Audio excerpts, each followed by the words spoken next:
Vivid verses. The first time I noticed something was slightly off about Camille, we were at a small dinner at the Hendersons. 6 people around a teak table on their back patio, citronella candles doing half their job. She was telling a story about her grandmother's estate, about how her mother had been cut out of the will by a second wife, and she delivered it with a practiced ruefulness that almost worked. Almost. The detail that caught me wasn't the story itself. It was the way her eyes moved, just briefly, to mine when she said the phrase properly protected. A flicker, testing the word against my face to see what it registered. I smiled the way I smile at everything, the polite half-smile people read as agreement, and took a sip of wine. She's measuring, I thought. Not unusual. Everyone measures. The question is what she's measuring for. I filed it under possibilities and came back to the conversation. You have to understand something about me before any of this makes sense. I don't assume malice. I assume pattern. People give you their pattern in the first few months if you're paying attention, and most people aren't paying attention because they want the relationship to be a certain thing, so they edit out whatever doesn't fit. I don't edit. I log. By the time Camille and I had been together long enough to call each other by the short forms of our names in public, I had already logged 3 data points I kept circling back to. First, she remembered numbers. Not in the way a normal person remembers a rent figure or an approximate salary. She remembered the specific ceiling on my brokerage contribution a year before we met, which I'd mentioned once in passing over a Thai dinner during the second month. She brought it up 4 months later as though she'd just thought of it. Her recall for numbers I'd stated casually was photographic. Her recall for restaurants we'd been to together was unreliable. Second, she asked questions downstream of questions. A normal person asks where you grew up. Camille asked where I grew up, and then, after a gap of several weeks, long enough that the thread seemed broken, asked whether my parents had owned or rented and whether the house was still in the family. Each question on its own was innocent.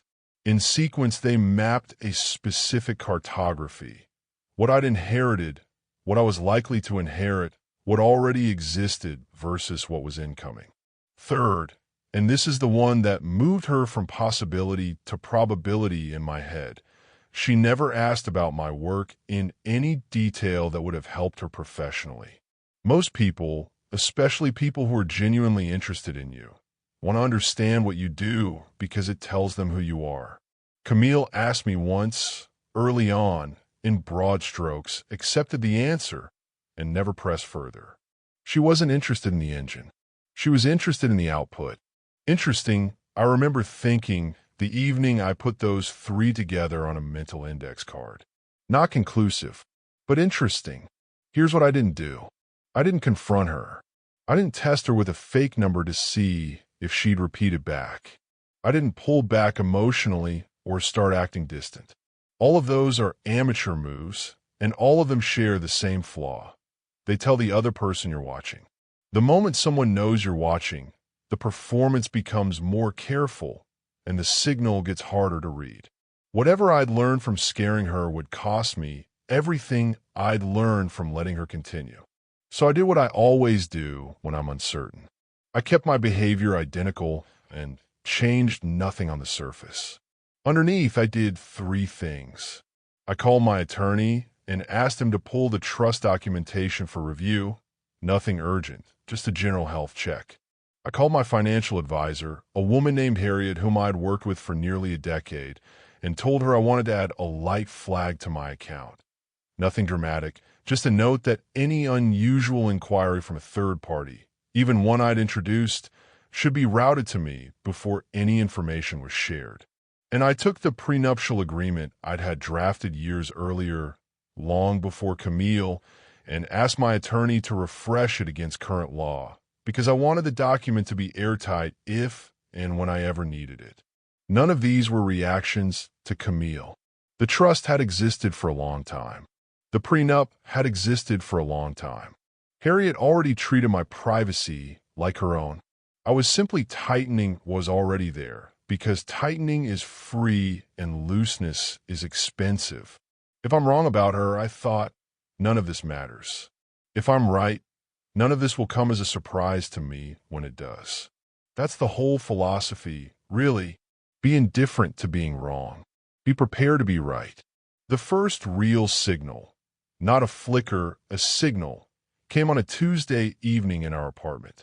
We'd been living together for a while. I was on the couch reading, and she came in with 2 glasses of wine and sat down next to me in that arranged casual way people sit when they've rehearsed an opener. I was thinking, she said, we should probably get more organized. Financially. Like together. I set the book down, took the wine, and gave her the same half-smile I gave the Hendersons. What kind of organized? Just, I don't know, joint things? It feels weird that we're this far in, and I don't even know which bank you use for the household stuff. I'm not saying everything. Just the stuff that's ours. Here we go, I thought. She's opening with the smallest ask.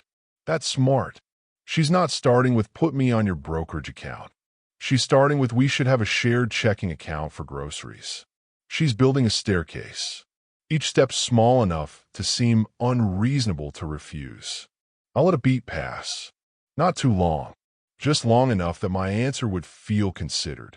That's a reasonable idea, I said. I've always kept that kind of thing simple. I pay for my side and you pay from yours and it more or less evens out. But if you want, we could set up a small joint account just for household expenses. Groceries, utilities, things like that.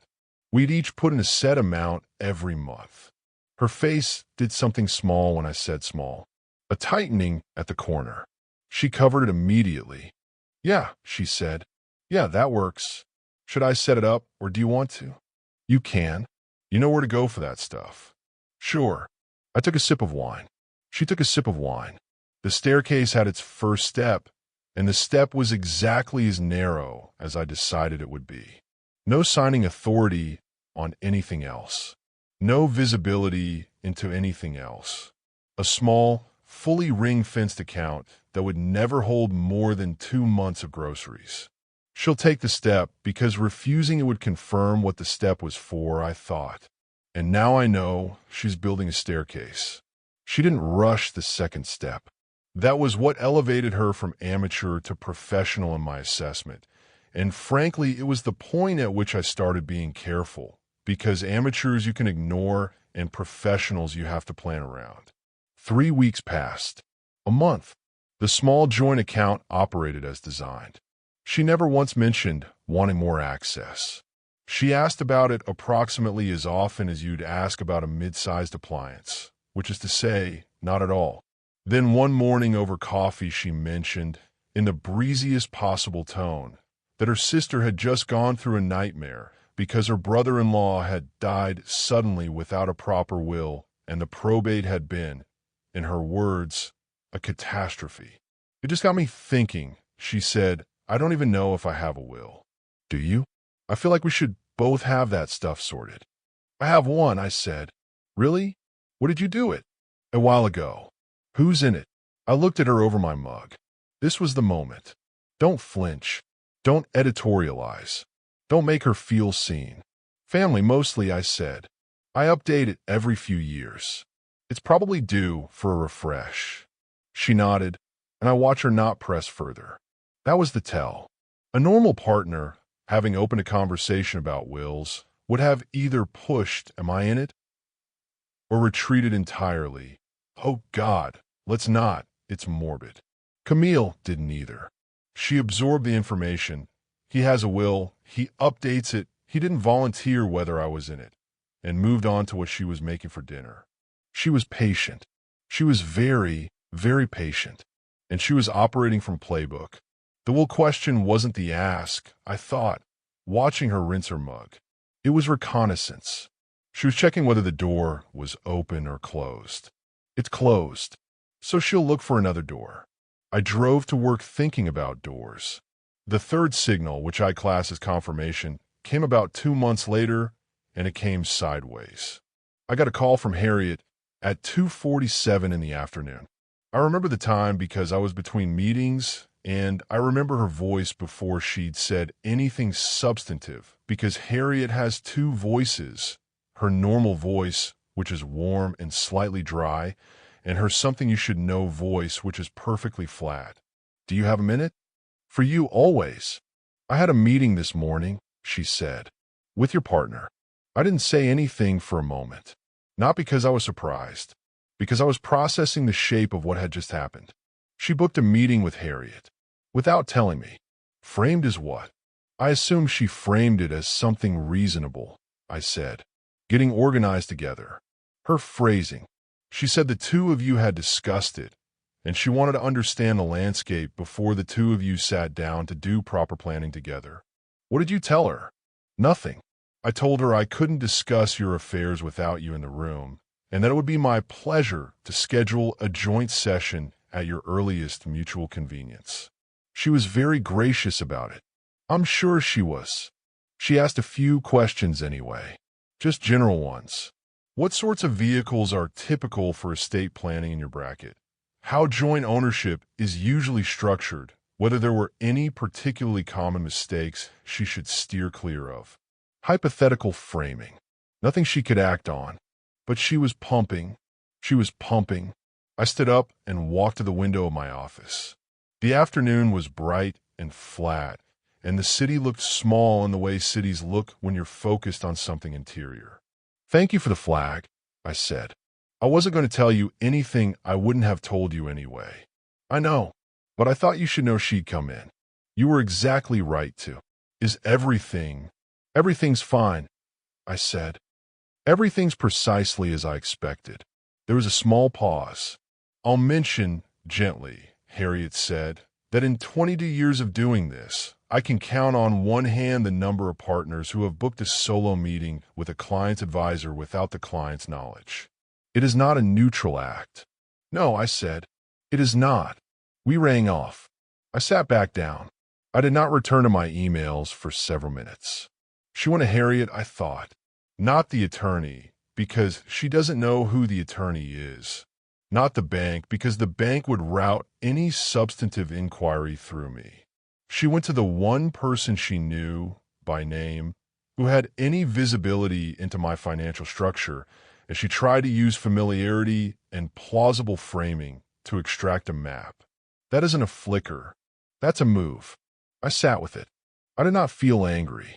I have never found anger to be a useful emotion in these situations. Anger makes you act before you finish thinking, and I had a great deal of thinking left to do. What does she know now that she didn't know this morning? She knew Harriet existed by name. She'd known that before. She knew Harriet was professional enough to stonewall her, which was useful information for Camille because it told her that route was closed. She knew I had vehicles of some kind for estate planning, which is a thing any financially serious adult has and therefore provides her with approximately no new information. Net-net, she had gathered almost nothing actionable. What does she think I know? She thinks I know nothing. Harriet would have been perfectly gracious. Camille has no way of knowing that Harriet called me that afternoon, and she certainly has no reason to assume Harriet would. In Camille's model of the world, she had a polite meeting, gathered slightly less than she'd hoped for, and walked out with me still unaware that any meeting had occurred. Good, I thought. Let her continue to think that. Because here's the thing about someone who is 3 moves ahead of you. The only real advantage is the one they don't know they have. The moment she learned I'd been flagged, she'd stop giving me the information that let me flag her in the first place. I'd lose the field of view. So when I walked in the door that evening and she was making pasta and asked how my day had been, I said fine. And I asked how hers had been, and she said fine. And we ate pasta and watched a show and went to bed, and I kept my breathing even the entire night while I thought about what she'd do next. Over the following several weeks, I watched her try one more door and then, having found it locked like the others, settle into a longer game. The door she tried was what I'd call the shared future door. It was subtle. She started making small references to long horizon planning as though they were already settled. Not proposals, references. when we eventually get a bigger place, when we start thinking about what to do with the summer months, when we sit down with your guy about how everything fits together. Always your guy, never Harriet. She was careful to never again name Harriet directly. That told me she had understood, on some level, that the Harriet meeting had produced less than she'd hoped, and she wasn't sure why. Each reference was designed to elicit one of two responses. Either I'd correct her, we're not quite there yet, which would tell her where the line was and let her renegotiate up to it, or I'd accept the premise silently, which would tell her the line had moved. So I did neither. I responded to each with warmth and imprecision. We'll see. That's a conversation for us to have down the road. Let's talk about that when it comes up. Every answer a version of yes in principle that contained no actionable information. I could see her over dinners and during walks and in the small moments when she thought I wasn't reading her, trying to parse whether she was making progress. She was not making progress, but because I was warm and imprecise rather than cold and specific, she could not tell whether the lack of progress was hers or the natural pace of things. And here's the piece I found genuinely fascinating about her. She never panicked. She never escalated. She never went for a big ask out of frustration. She just kept chipping. This isn't her first time, I thought more than once. She has done some version of this before. I almost felt a kind of professional respect for her, the way you might respect a competent opposing counsel. Almost. I should say, in fairness, that I considered at several points whether I was wrong. This is not a thing I announce often because it sounds like false modesty, but I take the possibility of being wrong very seriously. Being wrong about someone you live with is not a small error. It is the sort of error that can poison years. So I did the exercise more than once of assembling every observation I had and asking myself whether there was a benign explanation that accounted for all of them. The joint account suggestion, benign on its own. The casual question, benign on its own. The number recall, benign on its own, if you assume she was simply attentive. The meeting with Harriet, this one was harder. I tried for a long time to construct an innocent version of this. A version where she was genuinely trying to be helpful, trying to take initiative, didn't realize that booking a solo meeting with someone else's advisor was a significant breach. I could construct it, but only by making her significantly less socially intelligent than I knew her to be. Camille was extremely socially intelligent. She knew exactly what she was doing when she booked that meeting, and she knew exactly why she didn't tell me. And then there was the final piece, which was the accumulation itself. One anomaly is an anomaly. 2 is coincidence. 3 is a data set. By the time I had 5, the Harriet meeting being the 5th, I was no longer uncertain. I was simply deciding when to act. The answer to when turned out to be, not yet, because she hadn't yet done anything that had actually cost me anything. I wasn't married to her. She had no legal claim on any of my assets, because there were no shared assets except the little household account with its 2 months of groceries.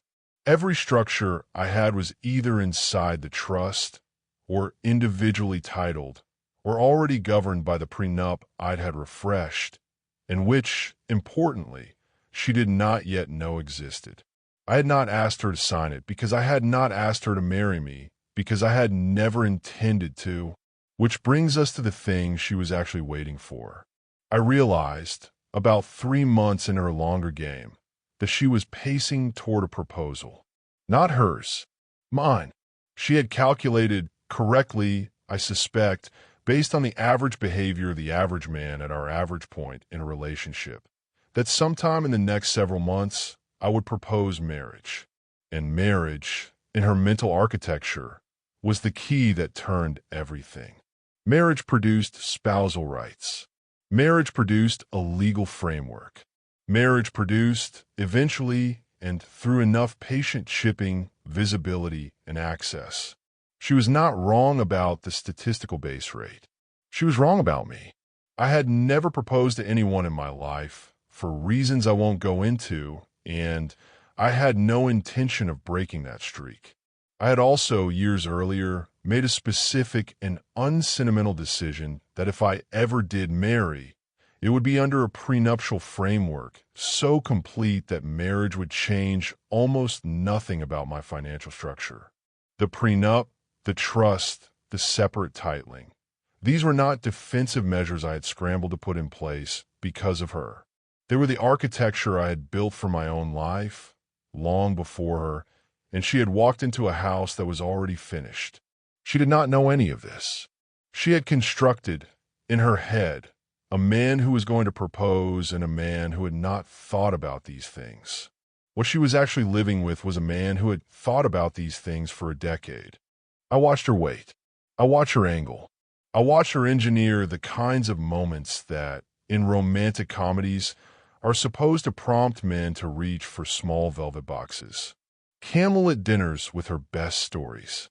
Long walks where she talked about the future with a specific, wistful cadence. A weekend away at a small inn where she wore a particular dress and gave me a particular look over dinner. Each of those moments I met with warmth and presence. I was a good partner in the present tense. I simply never stepped into the future tense in the way she was asking me to. After a while, I started to see the strain. It showed up in small ways. A tightness around her mouth in the morning when I left for work, and she realized another day had not contained the thing she was waiting for. A sharper tone in a disagreement about something trivial. The dishwasher, a misremembered time for a dinner. That was not really about the trivial thing. A long phone call with her mother, conducted in the bedroom with the door closed, that I overheard only the tail end of, and that ended with her saying, in a frustrated voice she didn't know carried, "I don't know, he's just very hard to read." Yes, I thought, not uncharitably, as I moved away from the door. That is correct. I'm very hard to read. You should have factored that in earlier. The end, when I decided to bring it about, was simpler than I'd expected because I'd done all the real work months in advance. I chose a Saturday morning. I chose the kitchen because the kitchen was a space where neither of us had the high ground of a desk or a chair of authority. I chose coffee because coffee implies a conversation rather than a confrontation. I chose a time of day when she was alert but had not yet fully constructed her face. I made her a cup the way she liked it, and I sat down across from her at the small round table we use for weekday breakfasts. "I want to talk about something," I said. She looked up. Already her face was beginning to compose. "Okay, I've been thinking for a while about where we are," I said, "and I don't think we're in the same place." I did not use the word end. I did not use the word breakup. I did not say anything that would prompt her to either plead or fight, because I did not want either. I wanted her to understand very precisely that a decision had already been made and that the conversation we're having was not an opportunity to change it, but an opportunity to be informed of it. "What do you mean?" she said. The words came out evenly. The composition of her face was nearly complete. I had to admire, briefly, the professionalism of it. "I mean that I care about you, and that I've thought about this carefully, and that I don't want us to continue living together. I like us to end the relationship." There was a silence. I let the silence exist. I did not fill it. "Where is this coming from?" she said. This was the test. The way she asked it would tell me how she was going to play the next 15 minutes. "Where is this coming from?" can be asked in many tones. The tone she used was the one that contains, just underneath the surface, a small quantity of calculation. She was not asking because she was devastated. She was asking because she was assessing the terrain. "It's not coming from one thing," I said. "It's an accumulation. I'm not going to walk you through a list. I've thought about it. I've decided, and I wanted to tell you in person rather than in any other way." "That's not fair," she said. "You can't just tell me you've decided. We're supposed to decide together." "I appreciate that feeling," I said, "but this isn't that kind of decision." Another silence. Her face was now fully composed, and I could see her moving through the available plays in her head. Emotional appeal, anger, negotiation. But let's not do anything rash play. But let's go to counseling play. She was choosing. She chose better than I'd expected. She chose nothing. Okay, she said. If that's what you want, then okay. Interesting, I thought. She's skipping the middle game and going straight to the end game, which means she's already thinking about the exit terms. I want to be fair to you in how we handle the practical side, I said. You have things here. I'm not going to rush you. Take a reasonable amount of time to find a place. I'll cover a month of a storage unit if you need somewhere to put things in the interim. The small joint account, I'll close it and split the balance. Beyond that, there isn't much to untangle because we kept things pretty separate. I watched her very carefully when I said that last sentence. Because we kept things pretty separate. Her face did a thing, not a big thing, a small recalibration, a dawning, very faint, at the edges of her eyes. Right, she said. Yeah, I mean, that's true. If there's anything you think I've missed, we can talk about it. I'll need to think. Of course. She stood up. She picked up her coffee. She walked to the living room and sat down on the couch and stared at nothing for a while, and I left her to it because I had said what I needed to say and nothing I could add would improve the situation. I cleaned the kitchen. I rinsed the cups. I wiped the counter. I thought, while I was wiping, about how clean this had been, how the absence of hysterics wasn't a sign of her being fine. It was a sign of her running the numbers. By tonight, I thought, she will have called someone. By tomorrow, she will have called an attorney.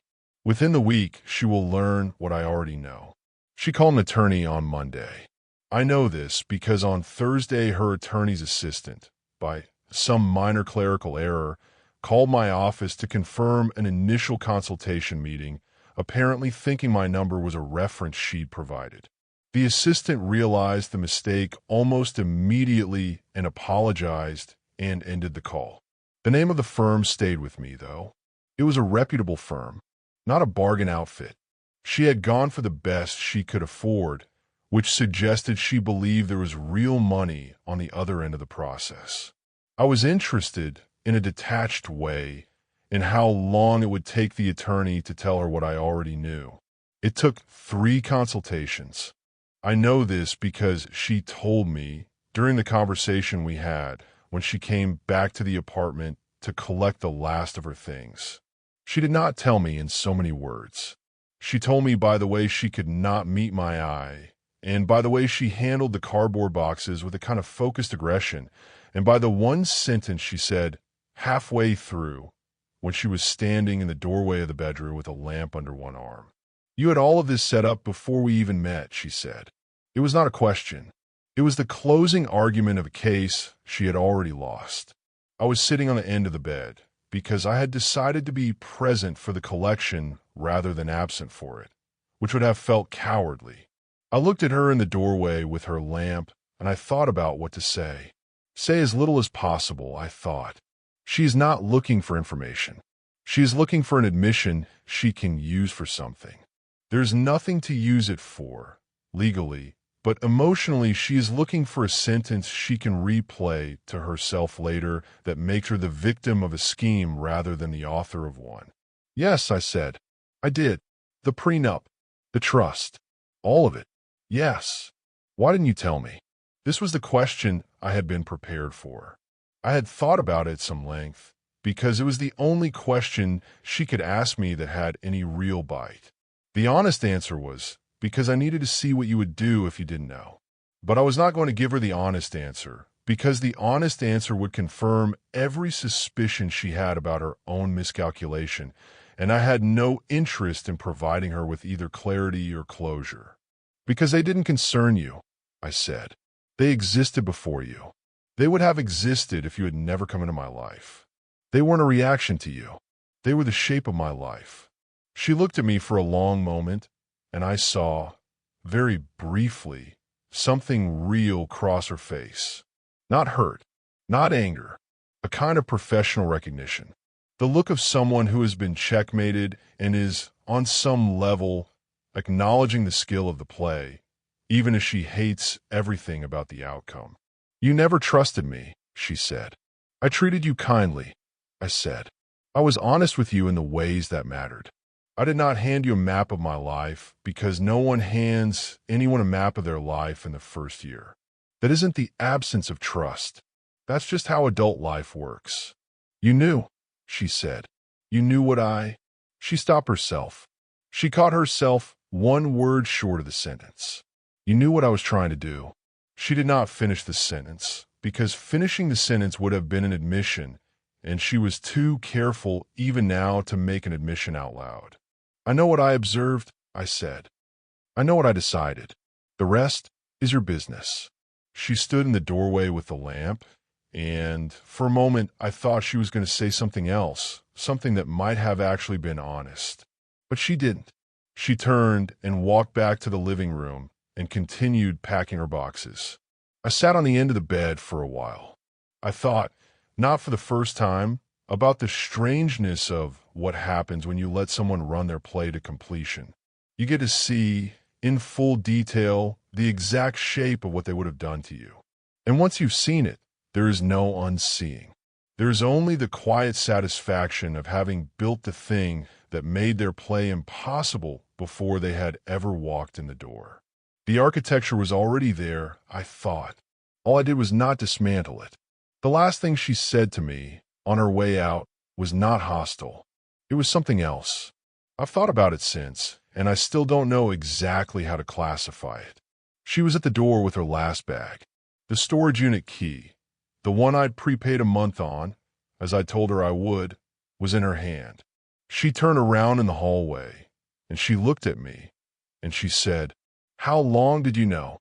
I considered the question. There were several honest answers.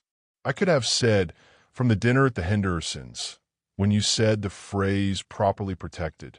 I could have said, from the moment you remembered a number I'd only mentioned once. I could have said, from the afternoon Harriet called me. Any of those would have given her something. A date, a scene, a concrete memory she could attach the entire experience to and rewind against and study for the lessons that might serve her next time. I was not in the business of tutoring her. "Long enough," I said. She nodded once, slowly. She did not say anything else. She turned and walked down the hall and got in the elevator, and the doors closed, and she was gone. I shut the door. I walked back into the apartment. It was quieter than it had been a long time, and the quiet was the good kind, the kind that happens when something that has been consuming a small background channel of your attention for months finally stops consuming it. I made myself a fresh cup of coffee. I sat down at the kitchen table where I had sat across from her on that Saturday morning. I thought briefly about the whole arc of it, about the 14 months or so that had passed since I'd first flagged her as possibility, and then probability, and then confirmation, about the meetings with Harriet and the attorney, the little tightenings I'd done to structures that were already tight, the small quiet moves I'd made in the background while she was making her small quiet moves in the foreground. I thought about how she had been, in her own way, extremely competent, how she had done everything the playbook told her to do, how she had been patient and subtle and strategic, and how none of it had mattered, because the entire game she had been playing depended on an assumption that had been wrong before she had ever sat down at the table. The assumption was that I would be a certain kind of man, a man who had not thought about these things, a man who operated on feeling rather than architecture, a man whose affection could be translated through the correct series of small asks into access. I had never been that man. I had built the structure of my life, long before her, to ensure that I would never be that man. The structure was not a weapon I had deployed against her. It was simply the room she had walked into, and she had been, from her very first move, try to rearrange the furniture in a room whose furniture was bolted to the floor. I finished the coffee. I rinsed the cup. I put it in the drying rack. Outside, it was a clear, bright morning. The apartment was quiet. My phone was quiet. There was nothing for the first time in a long time that required my attention, and I sat at the table and let the silence be what it was, and I did not feel triumphant, and I did not feel sad. I felt exactly what I had felt on that first evening at the Hendersons, when I had caught the flicker of her eyes on the phrase properly protected and filed it under possibilities and come back to the conversation. I felt like a man who had been paying attention. Thanks for listening.